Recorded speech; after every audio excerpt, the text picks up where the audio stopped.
Jai Hind children, welcome in your history class.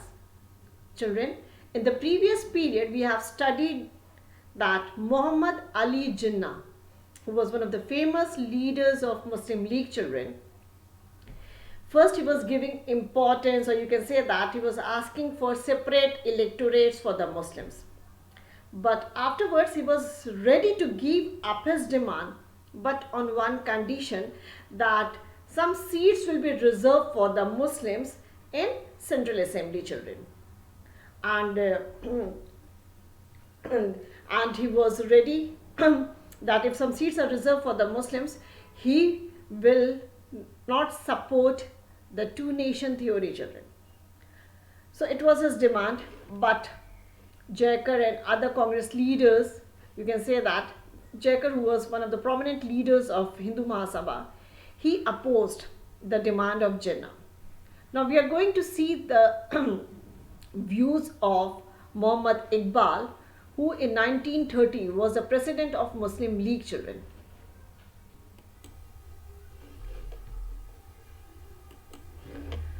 In 1930, Sir Muhammad Iqbal, as president of the Muslim League, he reiterated the importance of separate electorates for the Muslims as an important safeguard for their minority political interest. We believe that Muslims were in minority, so if we have to safeguard their political interest, separate electorate should be given importance, as it was necessary for the Muslims because they were in minority in India children. So in 1930, Sir Muhammad Iqbal, he was the president of the Muslim League, reiterated the importance of separate electorates for the Muslims as an important safeguard for their minority political interest. His statement is supposed to have provided the intellectual justification for the Pakistan demand that came up in subsequent years. So this is what he said, children. Muhammad Iqbal, I have no hesitation in declaring that if the principle that the Indian Muslim is entitled to full and free development on the lines of his own culture and tradition in his own Indian homelands is recognized as the basis of a permanent communal statement, he will be ready to stake his all for the freedom of India. So these were the words given by, these were the speech which was given by Muhammad Iqbal. He said that he had no hesitation in declaring that if the principle that the Indian Muslims is entitled to full and free development on the lines of his own culture and tradition in his own Indian homeland is recognized as the basis of a permanent communal settlement. So he was having no hesitation, children. He will be ready to stake his all for the freedom of India. The principle that each group is entitled to free development on its own lines is not inspired by any feeling of narrow communalism. Communism, you know that, children? A communal person thinks that his religion is superior and others' religion are inferior. Okay? A communal person feels that they are superior and others are inferior children, and those who are in majority, they should only dominate the country. The principle that each group is entitled to free development on its own lines is not inspired by any feeling of narrow communalism. Sorry. A community which is inspired by feelings of ill will towards other communities is low and ignoble. I entertain the highest respect for the customs, laws, religions, and social institutions of other communities. Nay, it is my duty, according to the teachings of the Quran, even to defend their places of worship if need be. Yet I love the communal group, which is the source of life and behavior and which has formed me what I am by giving me its religion, its literature, its thought, its culture, and thereby its whole past as a living operative factor in my present consciousness. So these were the lines which were said by Muhammad Iqbal, children, that he had no hesitation in declaring that the principle that the Indian Muslim is entitled to full and free development on the lines of his own culture and tradition in his own Indian homeland is recognized as the basis of a permanent communal settlement. He will be ready to stake his all for the freedom of India. The principle that each group is entitled to free development on its own lines is not inspired by any feeling of narrow communalism. A community which is inspired by feelings of ill will towards other communities is low and ignoble. I entertain the highest respect for the customs, laws, religions, and social institutions of other communities. Nay, it is my duty, according to the teachings of the Quran, even to defend their places of worship if need be. Yet, I love the communal group, which is the source of life and behavior, and which has formed me what I am by giving me its religion, its literature, its thought, its culture, and thereby its whole past as a living operative factor in my present consciousness. Communism in its higher aspect, that is indispensable to the formation of harmonious whole in a country like India. The units of Indian society are not territorial as in European countries. So the principle of European democracy cannot be applied to India without recognizing the fact of communal groups. The Muslim demand for the creation of a Muslim India within India is therefore perfectly justified. So these were the views of Muhammad Iqbal, who was the president of the Muslim League in 1930, that according to him, the Muslim demand for the creation of a Muslim India within India is justified. So communism in its higher aspect is indispensable to the formation of a harmonious whole in a country like India. The units of Indian society are not territorial as in European countries. So the principle of European democracy cannot be applied to India without recognizing the fact of communal groups. So the Muslim demand for the creation of a Muslim India within India is therefore perfectly justified. The Hindus think that separate electorates, so these were the views of Muhammad Iqbal, children, but the Hindus, they were having their own views, children. They think that separate electorates, separate representatives are contrary to the spirit of true nationalism. अगर हम सबके लिए separate representative कर देंगे, Dalits के लिए, Muslims के लिए, सिख के लिए, सबके लिए कर देंगे, which is not correct, which is not the spirit of true nationalism, children. So the Hindus think that separate electorates are contrary to the spirit of true nationalism because he understands the word nation to mean a kind of universal amalgamation in which no communal entity ought to retain its private individuality. Such a state of things, however, does not exist. So Hindus are having their own views. They were not supporting that creation of a Muslim India within India, and the importance of separate electorates for the Muslim. They were not supporting this. According to the Hindus, they believe that separate electorates are contrary to the spirit of true nationalism because he understands the word nation to mean a kind of universal amalgamation in which no communal entity ought to retain its private individuality. Such a state of things, however, does not exist. India is a land of racial and religious variety. Add to this the general economic inferiority of the Muslims, their enormous debt, especially in the Punjab, and their insufficient majorities in some of the provinces as at present constituted, and you will begin to see clearly the meaning of our anxiety to retain separate electorates. So Hindus believe that separate electorates are contrary to the spirit of true nationalism. And they believe that the word nation to mean it is a kind of universal amalgamation in which no communal entity ought to retain its private individuality. Such a state of things does not exist. India is a land of racial and religious variety. The general economic inferiority of the Muslims, their enormous debt, especially in the Punjab, and their insufficient majorities in some of the provinces as at present constituted, and you will begin to see clearly the meaning of our anxiety to retain separate electorates.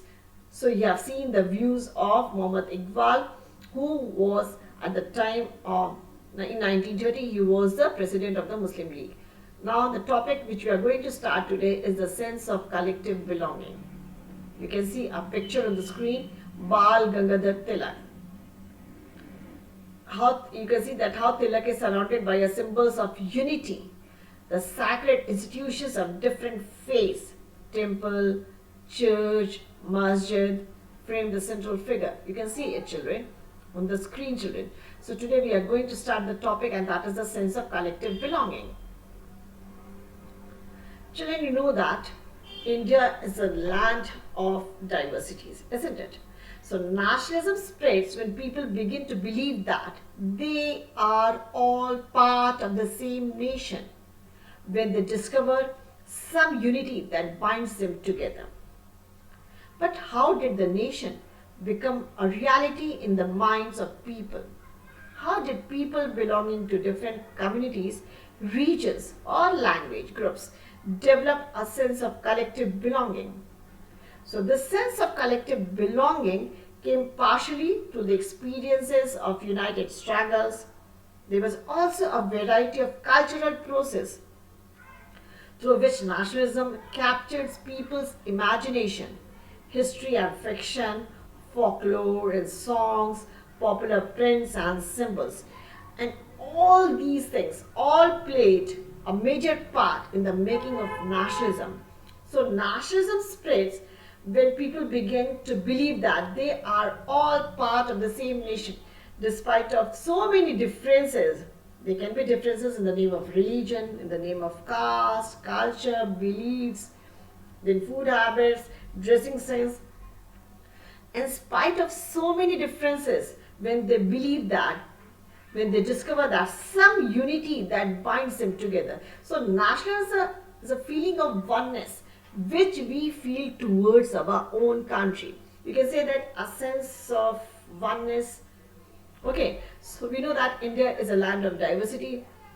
So nationalism spreads when people begin to believe that they are all part of the same nation, and when they discover some unity that binds them together. So we are going to study one by one what are the things, what are the symbols, what are the songs, what are the pictures that binds us together, which are, you can say that, which are the symbol of unity, children. So nationalism is a feeling of oneness which we feel towards our own country, and nationalism spreads when people begin to believe that they are all part of the same nation, when they discover some unity that binds them together. Then how did the nation become a reality in the minds of people? Then how did people belonging to different communities, whether you are Hindu, whether you are Muslim, Sikh, Isai, and so the people belonging to different communities, different regions, different language groups, they develop a sense of collective belonging. So what are the things, what are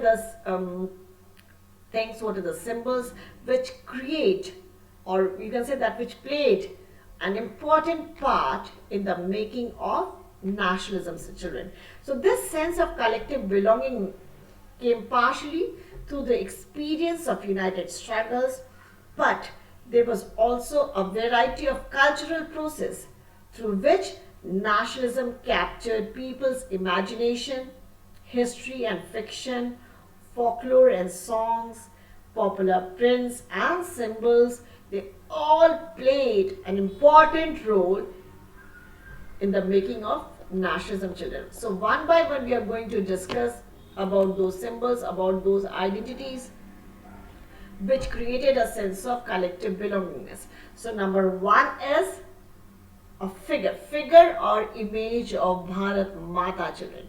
Usually we used to call na Bharat, अपने देश को कहते हैं ना Bharat Mata, a female figure.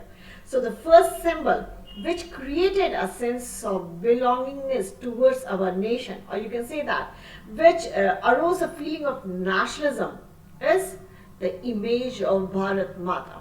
So the identity of the nation, as you know, is most often symbolized in a figure or image. This helps create an image with which people can identify the nation.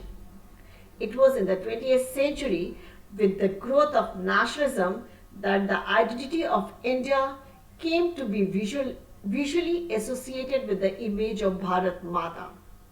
And the image was first created by Bankim Chandra Chattopadhyay. You can see a figure on the screen, Bharat Mata, and this painting is painted by Abhindranath Tagore in 1905, children. Notice that the mother figure here is shown as a dispensing learning, food and clothing. The mala in one hand, yes, the mala in one hand, and emphasize her ascetic qualities. Sannyasi जैसी लग रही हैं इसमें.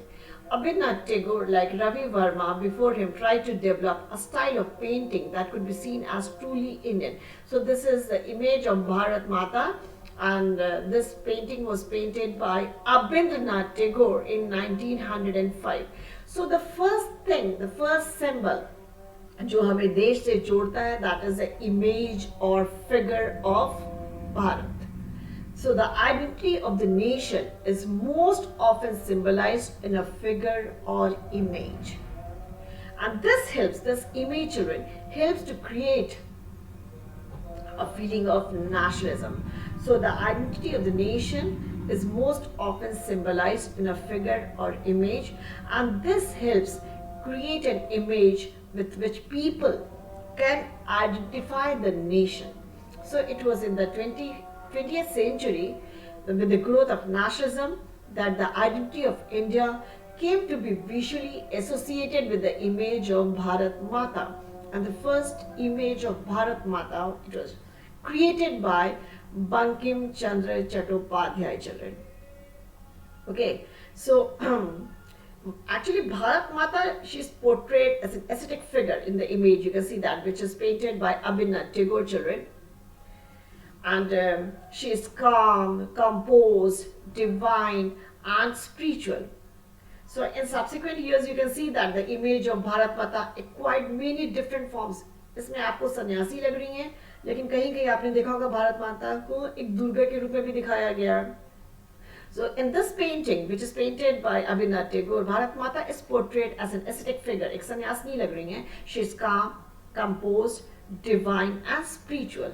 And in subsequent years, the image of Bharat Mata acquired many different forms as it circulated in popular prints and was painted by different artists. Devotion to this mother figure came to be seen as evidence of one's nationalism.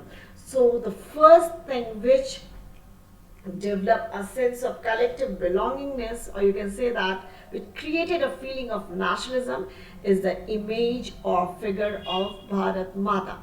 And you can say that the figure or image helps to attach us with the nation. People can identify the nation with the imagery. So with the growth of nationalism, the identity of India came to be visually associated with the image of Bharat Mata. Children, in the next period, children, we are going to discuss all the images or all the symbols which develop a sense of collective belongingness towards our own country. Okay, till then, read the chapter thoroughly, stay home and stay safe, children. Thank you.